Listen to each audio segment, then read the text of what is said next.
Sacramento Kings most three-pointers in a single game between two teams. And they hit 41 three-pointers. Steph Curry, 42 points. Chef was cooking it up tonight. 42, 14 to 26. I know Griff loves that efficiency. Fun to watch, too. The way they were getting him the ball, letting him rock out a little bit, letting him take some step-back threes. And then they returned to form a little bit in terms of their ability to move the ball. Klay Thompson again looking good, coming off of screens, looking more like himself. Steph Curry with 10 of those three-pointers, passed Kyle Korver, fourth most three-pointers in NBA history. When you play like that, you do the interview after the game. So this is the second time in a month in which we've seen the Golden State Warriors give up a ridiculous amount of three-pointers to a team and still win the game. Sacramento shot 55% from three-point range, hit 20 of them in the game. Against the LA Clippers last month, they shot 75% from three-point range. Golden State still pulled it out. It's just miraculous the way they're able to win games. It is, and I thought it was interesting when they started the interview. She asked what was said between you and Steve Kerr. I looked real quickly at Steve Kerr's career three-point shooting numbers. Here's a guy who led the league one year at 50.7%, led the league at 52.4% one year, played 16 seasons in the NBA, and in, I'm going to say, at least 7 of those seasons, did not make 41 threes in the entire season. Those two teams combined for 41 threes tonight. So I'm sure that was the little nugget he shared with Steph Curry. It's amazing to see that. But the way the game is played now, and without them having a real rim protector, without JaVale McGee, without Damian Jones, they're flooding the lane to try to protect the paint, and that's making getting out to cover the three-point line much more difficult. Yeah, when you don't have that big man in there that does those type of things, it does make it harder for you. And you have to basically find a different way to play defense. And that different way has left the Golden State Warriors a little bit more vulnerable. And then at the offensive end, on nights where Klay Thompson isn't hitting or Draymond Green is a little bit lost offensively, sometimes that ball can get to sticking because that's when Steph or that's when Kevin say, hey, I'm just going to try to go into ISO mode. And that's kind of not the way that Steve Kerr wants his team to play. He has fought tooth and nail to get them out of ISO mode. So we've seen some chinks in the armor with Golden State, but tonight I think we saw the best of what, not the best of what Golden State can be, but they reminded us who they were. Excellent night shooting the ball. 21 of 47 from three. That's absolutely smoking. And think about what you said, the best of what Golden State can be, and Sacramento was right there the entire time. This young team is coming. Oh, it's incredible. The strides that team has made, remarkable. They have good young players in place. They're heading in the right direction. I remember when they traded DeMarcus Cousins for Buddy Hield, and I thought to myself, wow, that's a mistake. And now you see with the way Buddy has grown and the way the culture of this organization has changed, with Buddy Hield and De'Aaron Fox leading this young nucleus, things are headed in the right direction. Yes, something to keep an eye on, too. Warriors still struggling to find bench points, just 19 points off the bench, where Justin Jackson had 28 points off the bench for the Sacramento Kings. That's really a way that they stayed in this game down to the wire. Kawhi Leonard leading the charge for the Toronto Raptors against the Milwaukee Bucks. What a front court, what a night. A game you saw right here on NBA TV. De'Aaron Fox. It was just fancy. It was saucy. That's what they would call it. The move, he didn't shake Steph, but the move was real saucy. The advanced stats are going to say... A long, noisy out is what that was. The advanced stats are going to say, nope, not a good play. But we all know the talent shown there. High ceiling for that young point guard. Yeah, the ceiling is definitely high for De'Aaron Fox. And it's just because you look at this year, he is shooting the three-point shot a lot better than he did last year. I think last year he was around a 30% three-point shooter. This year he's up to 38, 39%. And what that does is it stretches the defense out. And in pick and roll, you have to guard him so much differently now. You can't go under. You can't confidently switch because he's able to take advantage of those mismatches. He is a next-level athlete when we talk about speed, quickness, and explosion. And if you put the average big on him, he's going to go by them very, very quickly. And if you give him the three-point shot, he's now knocking it down with confidence. Buddy Hield, De'Aaron Fox, watch out. This backcourt in maybe 2 to 3 years might be considered one of the best in the league. And you sprinkle in Bogdanovic, his ability to make big plays. This is a league pass must-watch. Every night, this team. I love watching Sac on League Pass. So you mentioned those two guys because De'Aaron Fox and Buddy Hield, they're very good. Going to be, the ceiling is there, right?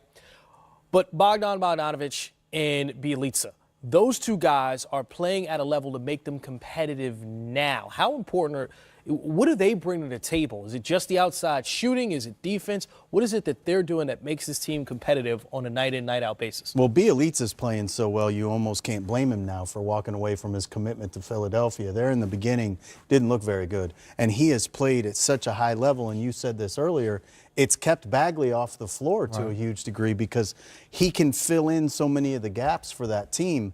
What Bogdan does that I think is really critical is he's just a stone-cold winner.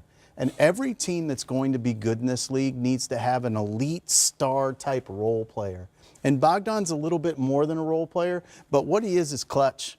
And when you need him to make a big play at a big moment, that's what he tends to do. It's what he did at Fenerbahce, and it's what he continues to do at Golden One Center. Hey, if you don't believe that, hey, ask the Lakers. That shot he hit on Tyson Chandler last week for the buzzer beater in Sacramento was huge.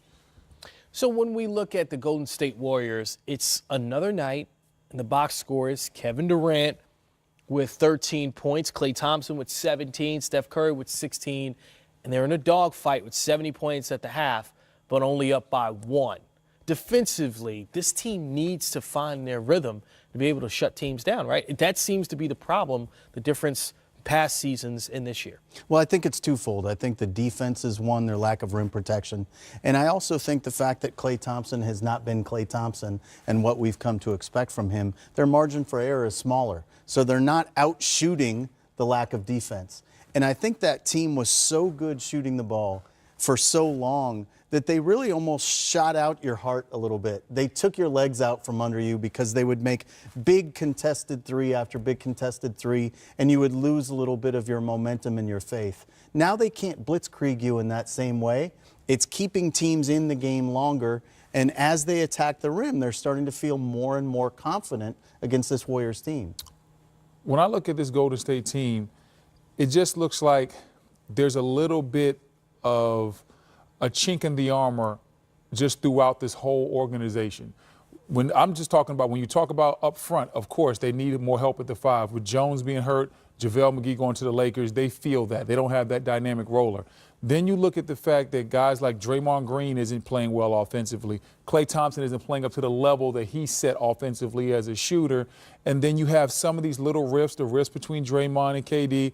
I even still think there's maybe not a rift, but just a difference in philosophy between Kevin Durant and Steve Kerr. If you look at some of the comments that they've had in the media since November, I just really think that this team as a whole is just not where it needs to be. I think it's going to get there, and they have the most talent. But Golden State, this is probably the most vulnerable they've been. Well, if you look at the Chicago juggernaut they had, the 6 championships, and it fell apart from within. Eventually, it just couldn't stay together long enough.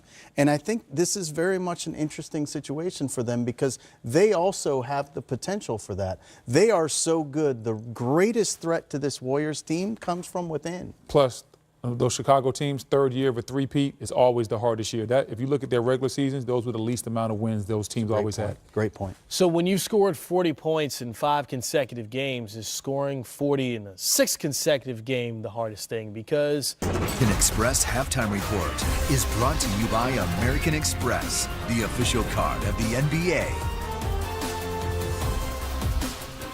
Giannis and the Bucks trying to make the Raptors fear the deer. Ahead 2-0 in this series this year, but it's just a 1-point game at the break.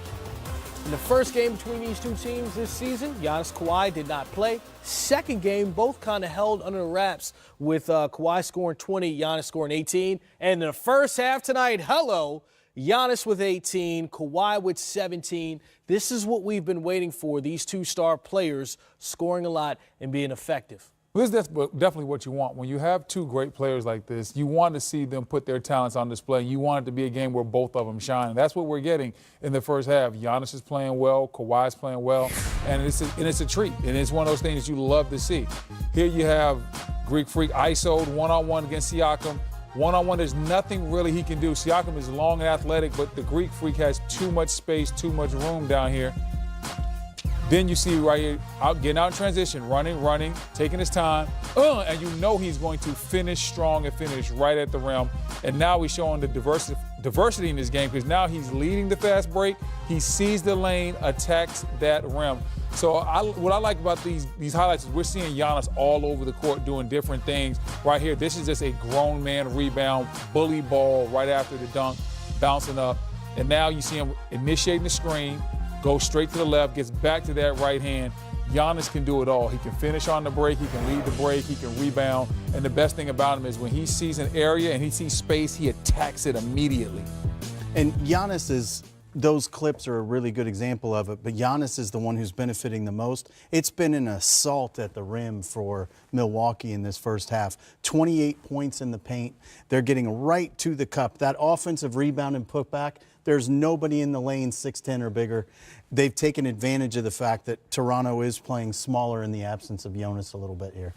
When you look at the rebounding numbers, Giannis is out rebounding Toronto's front line 9-7. Is that something we overlook with his game because we're always talking about the three-point shot or whether or not he's scoring in the paint? But rebounding, at times, he's been dominant. This seems like one of those games with 9 rebounds in the first half. Yeah, he can be dominant as a rebounder. He's also dominant as a playmaker.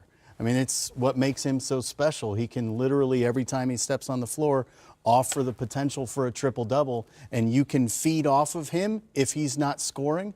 And one of the big reasons for it is because he's got the ability to grab those rebounds we saw in traffic. He rebounds out of his area. He's not a guy who's a space rebounder. He's just going to be bigger than you, longer than you, and go get one.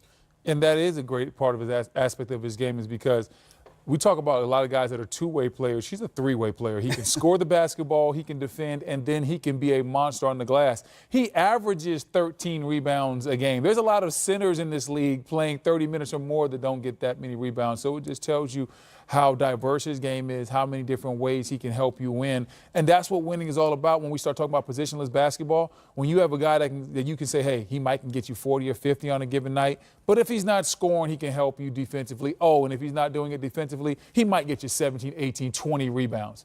That's what you're looking for in a star player. So much focus on Kawhi, so much focus on Giannis. Kyle Lowry not in this game, one of your assist leaders in the NBA this year. Fred VanVleet stepping up. Great for the Raptors in the first half, but we saw him down towards the end of the half with an injury. 3 for 3 from outside. If he's not back in the second half or is not fully effective, what do the Raptors do? Well, they'll probably lean on DeLon Wright, and DeLon Wright's a fine young player in this league, but that's a step down from VanVleet, who I think is probably the best backup point guard in this league, and DeLon is not a natural point guard. He has talent, he has size, he has ability with the ball, but I think Toronto offensively takes a step back if they don't have VanVleet, and on top of that, they already don't have Kyle Lowry, so being down to your third-string point guard normally hurts the offense, and it puts a lot of pressure on guys like Kawhi to try to do even more. And it really changes the dynamic here because they don't have Kyle. Their closing lineup very often is both Kyle and VanVleet. Yeah. So it's not just that they're going to rely on DeLon, it's that they can't put their best closing lineup on the floor at all. That's a great point, Griffin. We'll look for that in the closeout of this game to see what lineup they do end up going with. Kawhi Leonard bouncing back after that loss to the Spurs last night. And the Raptors pull it out over the Bucks. Nikola Jokic had himself a game. 39 points, a season high for him. And that's not the best part of his game, Griffin. It's the passing. It's the ability to rebound, get the extra shot. I mean, just an impressive overall performance for the Nuggets big man. One of the plays they showed there was a big-to-big Jokic dropping it down to Miles Plumlee. Because Jokic is their primary playmaker and they don't need to keep a point guard on the floor, they've been able to play big-to-big a lot this year. They can play an enormous lineup out there with Paul Millsap on the court, with Juancho Hernan-Gomez, with Jokic, with Torrey Craig. They've kept a lot of size on the court, so at the end of games, they tend to overwhelm some teams on the defensive side, and they have absolutely picked up what Coach Malone is trying to do. You said overwhelmed. How about this is an underwhelming ending? Jazz head by 3 final seconds. What was that? Reggie Jackson throws the interception. And Blake is overwhelmingly disappointed. So is Dwayne Casey. Wait a minute, how many points were they down? 3. Okay. About 10 seconds to go. Interesting situation. Blake Griffin, 34 points, 10 rebounds, 5 assists. Andre Drummond, 15 points, 18 rebounds. And of course, Blake Griffin did not have the ball in his hands, and he's a point forward. That's the guy you want bringing the ball up the court there, right there. It is, and again, it's another example of how badly they miss Ish Smith. They are absolutely not the same team in any way when Ish is not available to them. That's extreme talent. How do you learn how to balance a grill on your mouth? Hard. Time to double up on the dinosaurs. Sunday, right here on NBA TV, Toronto Raptors, Indiana Pacers. Game starts at 7:30, but make sure you tune in before that, 7 o'clock, for the Auto Trader pregame show. And of course, the Dinosaurs playing right now against the Milwaukee Bucks. They're just at the half, 1-point game with Milwaukee on top. And we're just going to circle at points in the paint there, Griff. Okay, because Raptors playing good defense in the paint, but still not able to stop what's happening. Yeah, and if Milwaukee had not uncharacteristically given away 10 turnovers in that half, they've been so good in terms of ball control. They've been really good in limiting opponents' fast break opportunities, and neither one of those were particularly good in the first half, and they're still in the position they're in. I think this sets up rather well for Milwaukee moving forward, particularly if Van Vliet can't come back. Yeah, for me, depending on who wins the second half, a lot of it's going to be determined by Van Vliet's health and availability.